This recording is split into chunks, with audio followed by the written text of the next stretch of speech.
देह भान को भूल अपने को अशरीरी आत्मा समझने वाले बाबा के बच्चों को ओम शांति। आज 24 अप्रैल 2026 की प्रातः मूल्य है। सबसे पहले हम आज की मूल्य से मुख्य पॉइंट सुनते हैं। आज प्यारे बाबा ने कहा है, अब वापस घर जाना है, इसलिए देह भान को भूल अपने को अशरीरी आत्मा समझो। संगम युग पर तुम बच्चे तमोप्रधान से सतोप्रधान कैसे बने, अपनी तकदीर ऊंची कैसे बनाए, यह अकल तुम सीखते हो। बाबा ने कहा, जो जितना योग युक्त और ज्ञान युक्त बने हैं उनकी उन्नति होती रहती है। उन्नति करने वाले बच्चे कभी भी छिप नहीं सकते। बाप हर एक बच्चे की एक्ट से समझते हैं कि कौन सा बच्चा अपनी ऊंची तकदीर बना रहा है। अपनी चलन से बाप का व यज्ञ का नाम वाला करना है। ऐसा कोई कर्म ना हो जो बाप की इज्जत जाए। सर्व से अपना भाग्य आप ही बनाना है। बाप समान कल्याणकारी बन सर्व की आशीर्वाद ले आगे नंबर लेना है। बाबा ने कहा है, ग्रस्त व्यवहार में रह कमल फूल समान रहने की अच्छी बहादुरी दिखानी है। सदा अपने सतोप्रधान संस्कारों में स्थित रह सुख शांति की अनुभूति करना, यह सच्ची अहिंसा है। यदि कोई शब्द द्वारा किसकी स्थिति को डगमग कर देते हो तो यह भी हिंसा है। बाबा ने कहा, यदि अपने सतोप्रधान संस्कारों को दबाकर दूसरे संस्कारों को प्रैक्टिकल में लाते हो तो यह भी हिंसा है। इसलिए महानता में जाकर महान आत्मा की स्मृति से डबल अहिंसक बनो। आपका एक एक बोल अलौकिक हो, फरिश्तों के समान हो, हर बोल मधुर हो। बाबा ने कहा है, वाचा को वैध से बचाओ तो बाप को प्रत्यक्ष करने का आवाज बुलंद होगा। अब परमात्मा के अनमोल महावाक्यों को विस्तार से सुनते हैं। ओम शांति। आज 24 अप्रैल 2026 की प्रातः मूल्य है। आज प्यारे बाबा ने कहा है, मीठे बच्चे अब वापस घर जाना है, इसलिए देह भान को भूल अपने को अशरीरी आत्मा समझो। सबसे ममत्व मिटा दो। आज का प्रश्न है, संगम युग पर तुम बच्चे बाप से कौन सा अकल सीखते हो। उत्तर में बाबा ने कहा, तमोप्रधान से सतोप्रधान कैसे बने, अपनी तकदीर ऊंची कैसे बनाएं, यह अकल अभी ही तुम सीखते हो। जो जितना योग युक्त और ज्ञान युक्त बने हैं उनकी उन्नति होती रहती है। उन्नति करने वाले बच्चे कभी भी छिप नहीं सकते। बाप हर एक बच्चे की एक्ट से समझते हैं कि कौन सा बच्चा अपनी ऊंची तकदीर बना रहा है। आज का गीत है, मरना तेरी गली में। ओम शांति। सब बच्चों ने यह गीत सुना।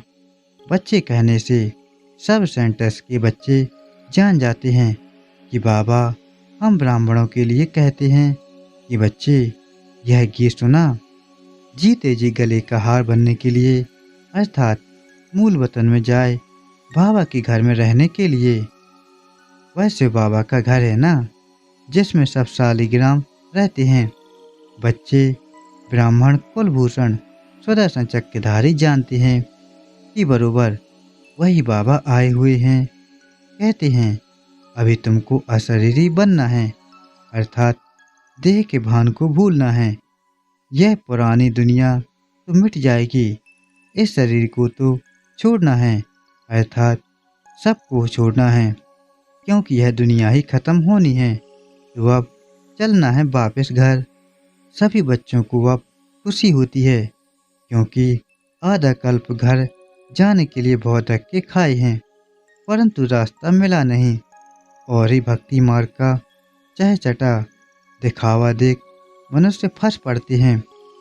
यह भक्ति मार्ग की दुबन दलदल, जिसमें मनुष्य मात्र गले तक फंस गए हैं। अब बच्चे कहते हैं, बाबा हम पुरानी दुनिया पुराने शरीर को भूलते हैं, अब आपके साथ अशरीरी बन घर चलेंगे। सबकी बुद्धि में है, परम पिता परमात्मा परम धाम से आए हैं, हमको ले जाने के लिए सिर्फ कहते हैं तुम पवित्र बन हमको याद करो, जीते जी मरना है। तुम जानते हो वहाँ घर में आत्माएं रहती हैं, सो भी आत्मा तो बिंदी है। निराकारी दुनिया में सब आत्माएं चली जाएंगी, जितने मनुष्य हैं उतनी आत्माएं वहाँ होंगी। आत्माएं उस वह तत्व को कितनी जगह लेती हैं। शरीर तो इतना बड़ा है, कितनी स्पेस लेता है, बाकी आत्मा को कितनी जगह चाहिए। हम आत्माएं कितनी छोटी जगह लेंगी, बहुत थोड़ी। बच्चों को यह सब बातें बाप द्वारा सुनने का सौभाग्य अभी मिलता है। बाप ही बतलाते हैं कि तुम नंगे बिना शरीर के आए थे, फिर शरीर धारण कर पाठ बजाया, अब फिर जीते जी मरना है, सबको भूलना है। बाप आकर मरना सिखलाते हैं, कहते हैं अपने बाप को, अपने घर को याद करो, खूब पुरुषार्थ करो। योग में रहने से पाप नाश होंगे, फिर आत्मा तमो प्रधान से सतो प्रधान बन जाएगी। इसलिए बाप राय देते हैं, कल्प पहले भी कहा था कि देह के सब संबंध छोड़ माँ में कम याद करो। सबका एक बाप तो वह है ना। तुम प्रजापिता ब्रह्मा के मुख वंशावली बच्चे हो, जो ज्ञान पाते रहते हो। सबके बच्चे तो हो ही, यह तो सबको निश्चय है। हम भगवान के बच्चे हैं, परंतु उनके नाम रूप देश काल को भूलने के कारण भगवान से किसका भी इतना लब नहीं रहता है, किसको दोष नहीं देते हैं। यह भी ड्रामा में नूंद है। बाप समझाते हैं कि तुम आत्मा कितनी छोटी बिंदी हो, उसमें 84 जन्मों का पाठ नूंदा हुआ है। कितना बंडर है, आत्मा कैसे शरीर लेकर पाठ बजाती है। अभी तुमको बेहद के पाठ का पता पड़ा है। यह ज्ञान और कोई को नहीं है। तुम भी देह अभिमानी थे, अभी कितना पलटा खाया है, वह भी हर एक की तकदीर पर है। कल्प पहले वाली तकदीर का अब साक्षात्कार हो रहा है। दुनिया में कितने ढेर मनुष्य हैं, हर एक की अपनी तकदीर है। जैसा जैसा जिसने कर्म किया है, उस अनुसार दुखी सुखी साहूकार गरीब बनते हैं। बनती आत्मा है। आत्मा कैसे सुख में आती है, फिर दुख में आती है, यह बाप बेट समझाते हैं। तमो प्रधान से सतो प्रधान बनने का अकल बाप ही सिखाते हैं। कल्प पहले मुआफिक जितना जिसने अकल पाया है, उतना ही अब पा रहे हैं। पिछाड़ी हर एक की तकदीर को समझ जाएंगे, फिर कहेंगे कल्प कल्प ऐसे ही हर एक की तकदीर रहेगी। जो अच्छा योग युक्त ज्ञान युक्त होगा, वह सर्विस भी करता रहेगा। पढ़ाई में सदैव उन्नति होती रहती है। कोई बच्चे जल्दी उन्नति को पा लेते हैं, कोई बहुत माथा खपाते हैं। यहाँ भी ऐसे हैं। कल्प पहले मुआफिक जो जो उन्नति करते हैं, वह छिपे नहीं रह सकते। बाप तो जानते हैं ना, सबका कनेक्शन शिव बाबा से है। यह भी बच्चों की एक देखते समझ जाते हैं, तो वह भी देखते हैं। इनसे भल कोई छिपाए, परंतु शिव बाबा से तो छिपा नहीं सकेंगे। भक्ति मार्ग में ही परमात्मा से नहीं छिपा सकते, तो ज्ञान मार्ग में कैसे छिपा सकते। बाप समझाते रहते हैं, पढ़ाई तो बहुत सहज है, कर्म भी करना है, रहना भी मित्र संबंधियों के पास पुरानी दुनिया में है। वहाँ रहकर मेहनत करनी है। यहाँ रहकर पुरुषार्थ करने वालों से भी वहाँ घर में रह पुरुषार्थ करने वाले तीखे हो सकते हैं। अगर ऐसी लगन है तो शास्त्र में अर्जुन और भील का मिसाल है ना। फल भील बाहर का रहने वाला था, लेकिन अभ्यास से वह अर्जुन से भी तीर चलाने में होशियार हो गया। तो गृहस्थ व्यवहार में रह कमल फूल समान रहना है। यह भी तुम मिसाल देखेंगे। गृहस्थ व्यवहार में रह बहुत अच्छी सर्विस कर सकते हैं, वह जास्ती वृद्धि को पाते रहेंगे। यहाँ रहने वालों को भी माया छोड़ती नहीं है। ऐसे नहीं कि बाबा के पास आने से छूट जाते हैं। नहीं, हर एक का अपना अपना पुरुषार्थ है। गृहस्थ व्यवहार में रहने वाले यहाँ रहने वालों से अच्छा पुरुषार्थ कर सकते हैं, बहुत अच्छी बहादुरी दिखा सकते हैं। उनको ही महावीर कहा जाता है, जो गृहस्थ व्यवहार में रहकर कमल फूल समान बनकर दिखाए। कहेंगे कि बाबा, आपने तो छोड़ा है। बाबा कहते हैं, हमने कहाँ छोड़ा है, मुझे ही छोड़कर गए हैं। बाबा तो किसको भी छोड़ नहीं आए। घर में और ही बच्चे आ गए। बाकी कन्याओं के लिए तो बाबा कहते हैं कि तुम यह ईश्वरीय सर्विस करो। यह भी बाबा है, वह भी बाबा है। कुमार भी बहुत आए, लेकिन चल न सके। कन्याएं फिर भी अच्छी हैं। कन्या सब ब्राह्मणों से उत्तम गिनी जाती है। तो कन्या वह है जो 21 कुल का उद्धार करे, ज्ञान के बाण मारे। बाकी जो गृहस्थ में रहते, वह भी बीके ठहरे। आगे चल उन्हों का भी बंधन खलास हो जाएगा। सर्विस तो करनी है ना। कई सर्विस करने वाले बच्चे बाप दादा के दिल पर चढ़े हुए हैं, जो हजारों का कल्याण कर रहे हैं। तो ऐसे सर्विसेबल बच्चों पर आशीर्वाद भी आती रहेगी। वे दिल पर चढ़े रहेंगे। जो दिल पर हैं वही तख्त पर बैठेंगे। बाबा कहते, आपस में मिलकर युक्ति रचते रहो। सबको मार्ग दिखाने की चित्र भी बनते रहते हैं। यह सब प्रैक्टिकल बातें हैं। अभी तुम समझाते हो कि परमपिता परमात्मा निराकार है, वह भी बिंदी है, परंतु वह नॉलेजफुल पतित पावन है। आत्मा भी बिंदी है। बच्चा फिर भी छोटा होता है। बाप और बच्चे में फर्क तो होता है ना। आजकल तो 15-16 वर्ष वाले भी बाप बन जाते हैं, तो भी बच्चा उनसे छोटा ही ठहरा ना। यहाँ बंडर देखो, बाप भी आत्मा, बच्चा भी आत्मा। वह है सुप्रीम आत्मा, नॉलेजफुल।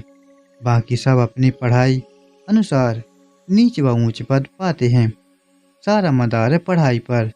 अच्छा कर्म करने से ऊंच पद पा लेते हैं। अभी तुम बच्चों को सृष्टि के आदि मध्य अंत का ज्ञान है। स्वर्ग में से भारत ही था और कोई खंड नहीं था। तो छोटी आयु न्यू इंडिया में अपना स्वर्ग दिखाएं। जैसे द्वारका नाम नहीं, लक्ष्मी नारायण की डिनास्टी का राज्य लिखना चाहिए। बुद्धि भी कहती है, सतयुग में पहले डीटी डिनास्टी का राज्य होगा। उनके गांव होंगे, छोटे छोटे इलाके होंगे। यह भी विचार सागर मंथन करना है। साथ साथ शिव बाबा से बुद्धि का योग भी लगाना है। हम याद से ही बादशाही लेते हैं, याद से ही कट उतरनी है। इसमें ही सारी मेहनत है। कईयों की बुद्धि बाहर में धक्का खाती रहती है। यहाँ बैठे भी सारा समय याद में नहीं रह सकते हैं। बुद्धि और तरफ चली जाएगी। भक्ति मार्ग में भी ऐसे होता है।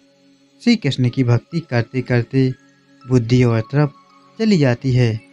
नौंदा भक्ति वाले दीदार के लिए बहुत मेहनत करते हैं। कितने घंटे बैठ जाते हैं कि श्री कृष्ण के सिवाय और कोई याद ना आए। बहुत मेहनत है। इसमें 8 की और फिर 16,108 की माला होती है। वह तो लाखों की माला भी दिखाते हैं, लेकिन ज्ञान मार्ग की माला बहुत कीमती है। भक्ति मार्ग की सस्ती है, क्योंकि इसमें रूहानी मेहनत है।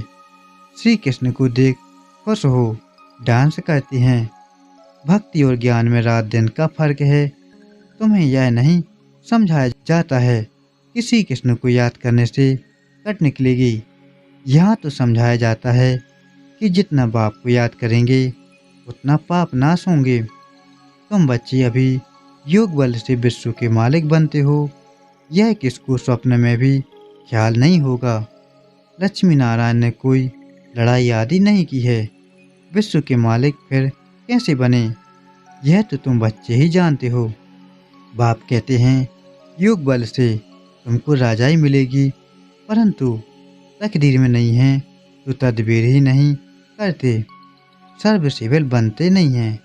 बाबा तो डायरेक्शन देते रहते हैं कि ऐसे ऐसे प्रदर्शनी करो। कम से कम 150-200 प्रदर्शनियाँ एक दिन में हो जाएं। गांव-गांव में चक्र लगाओ, जितने सेंटर्स उतनी प्रदर्शनियां। एक-एक सेंटर पर प्रदर्शनी होने से समझाने में सहज हो जाएगा। सेंटर भी दिन प्रतिदिन बड़े होते जाएंगे, जो चित्र आदि भी रख सकें। चित्रों की भी इन्वेंशन निकलती रहती है। बैकुंठ का चित्र खूबसूरत महलों आदि की भारत का बनाना चाहिए। आगे चल समझाने के लिए अच्छे अच्छे चित्र निकलते जाएंगे। वानप्रस्थ अवस्था वाले घूमते फिरते भी सर्विस करते रहें। जिनका भाग्योदय होगा वह निकलेंगे। कई बच्चे को कर्म कर अपनी आबरू गंवाते हैं, तो यज्ञ की आबरू इज्जत गंवाते हैं। जैसी चलन वैसा पद। जो बहुतों को सुख देते हैं उनका तो नाम गाया जाता है ना। अभी सर्वगुणों में संपन्न तो नहीं बने हो ना। कोई कोई बड़ी अच्छी सर्विस कर रहे हैं।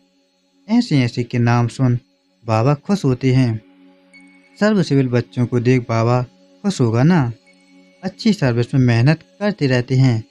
सेंटर्स भी खोलते रहते हैं, जिससे हजारों का कल्याण होना है। उनके द्वारा फिर बहुत निकलते जाएंगे। संपूर्ण तो कोई नहीं बना है। भूलें भी कुछ न कुछ हो जाती हैं। माया छोड़ती नहीं है। जितनी सर्विस कर अपनी उन्नति करेंगे, उतना ही दिल पर चढ़ेंगे, उतना ही ऊंच पद पाएंगे। फिर कल्प कल्प ऐसा ही पद होगा। शिव बाबा से तो कोई छिपा नहीं सकता। अंत में हर एक को अपने कर्मों का साक्षात्कार तो होता है। फिर क्या कर सकेंगे, जार जार रोना पड़ेगा। इसलिए बाबा समझाते रहते हैं कि ऐसा कोई भी कर्म नहीं करो जो अंत में सजा के भागी बनो, पश्चाताप करना पड़े। परंतु कितना भी समझाओ, तकदीर में नहीं है तो तदबीर करते ही नहीं। आजकल के मनुष्य तो बाप को जानते नहीं, भगवान को याद करते हैं लेकिन जानते नहीं, उनका कहना नहीं मानते। अभी उस बेहद के बाप से तुम्हें सतयुगी स्वराज्य का वर्षा मिलता है सेकंड में। शिव बाबा का नाम तो सभी पसंद करते हैं ना। बच्चे जानते हैं कि उस बेहद के बाप से स्वर्ग का वर्षा मिल रहा है। अच्छा, मीठे मीठे से खिलाते बच्चों प्रति माता पिता बाप दादा का याद प्यार और गुड मॉर्निंग। रूहानी बाप की रूहानी बच्चों को नमस्ते। हम रूहानी बच्चों की रूहानी माता पिता बाप दादा को याद प्यार गुड मॉर्निंग और नमस्ते। शुक्रिया बाबा, आपका पद्म पद्म गुना शुक्रिया। आज धारणा के लिए मुख्य सार है। पहला है, अपनी चलन से बाप का व यज्ञ का नाम बाला करना है।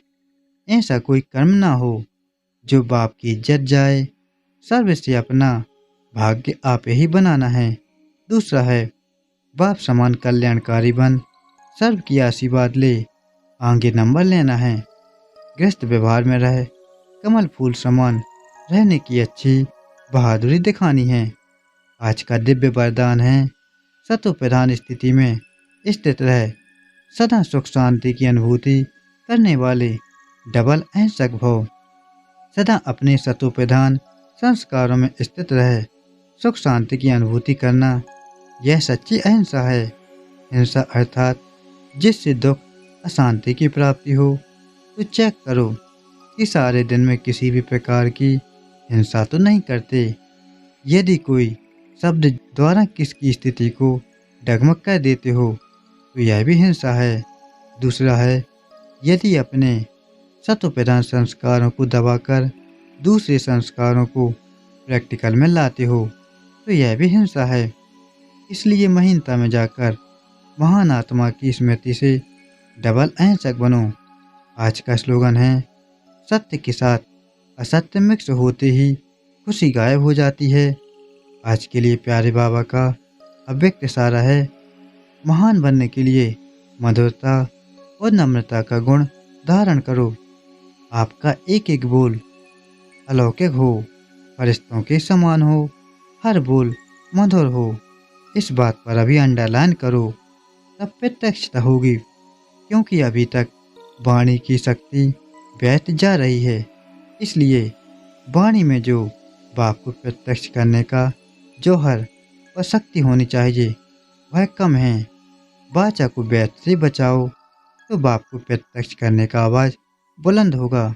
अच्छा, ओम शांति। शुक्रिया बाबा। ओम शांति।